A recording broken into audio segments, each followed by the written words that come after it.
À la ligne, feuillet d'usine, de Joseph Pontus, aux éditions La Table Ronde. Ce livre qui est à Christelle et lui doit tout, est fraternellement dédié aux prolétaires de tous les pays, aux illettrés et aux sans-dents, avec lesquels j'ai tant appris, ri, souffert et travaillé.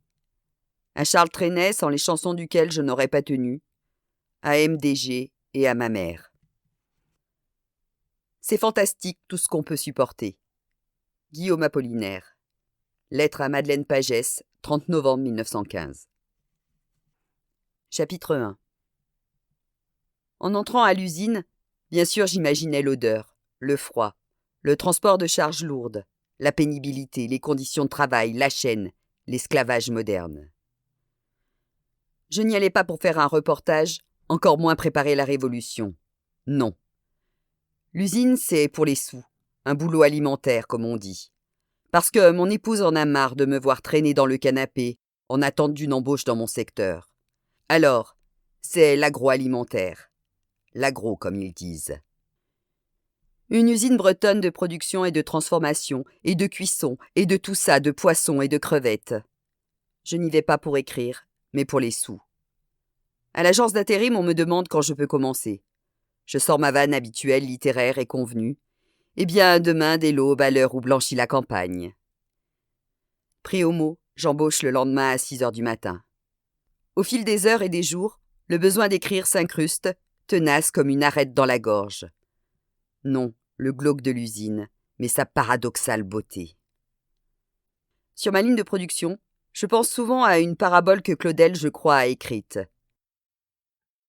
Sur le chemin de Paris à Chartres, un homme fait le pèlerinage et croise un travailleur affairé à casser des pierres.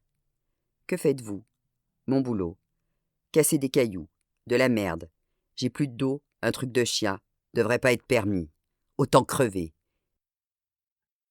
Des kilomètres plus loin, un deuxième occupé au même chantier. Même question. Je bosse, j'ai une famille à nourrir, c'est un peu dur. C'est comme ça et c'est déjà bien d'avoir du boulot. C'est le principal. Plus loin, avant Chartres, un troisième homme. Visage radieux. Que faites-vous ? Je construis une cathédrale. Puissent mes crevettes et mes poissons être mes pierres. Je ne sens plus l'odeur de l'usine qui au départ m'agaçait les narines. Le froid est supportable avec un gros pullover, un sweatshirt à capuche, de bonnes paires de chaussettes et un collant sous le pantalon. Les charges lourdes me font découvrir des muscles dont j'ignorais l'existence. La servitude est volontaire, presque heureuse. L'usine m'a eu. Je n'en parle plus qu'en disant « mon usine ». Comme si petite intérimaire que je suis parmi tant d'autres, j'avais une quelconque propriété des machines ou de la production de poissons ou de crevettes. Bientôt, nous produirons aussi les coquillages et crustacés, crabes, homards, araignées et langoustes. J'espère voir cette révolution. Gratter des pinces, même si je sais par avance que ce ne sera pas possible. Déjà qu'on ne peut pas sortir la moindre crevette. Il faut bien se cacher pour en manger quelques-unes. Pas encore assez discret. La vieille collègue Brigitte m'avait dit « J'ai rien vu, mais gaffe au chef s'il t'attrape. » Depuis, je lousdais sous mon tablier, avec ma triple paire de gants qui me coupe de l'humanité du froid et de tout le reste, pour décortiquer et manger ce que j'estime être à tout le moins une reconnaissance en nature. Je m'emballe. Revenons à l'écrit. J'écris comme je parle quand l'ange de feu de la conversation me prend comme prophète. Écrivait en substance dans je ne sais plus quoi, Barbet d'Orvilly. J'écris comme je pense sur ma ligne de production, divagant dans mes pensées seul, déterminé.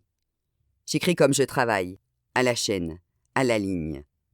L'embauche, ce ne peut être que cet immense couloir blanc, froid, au début duquel sont les pointeuses, autour desquelles on se presse la nuit à l'heure de l'embauche.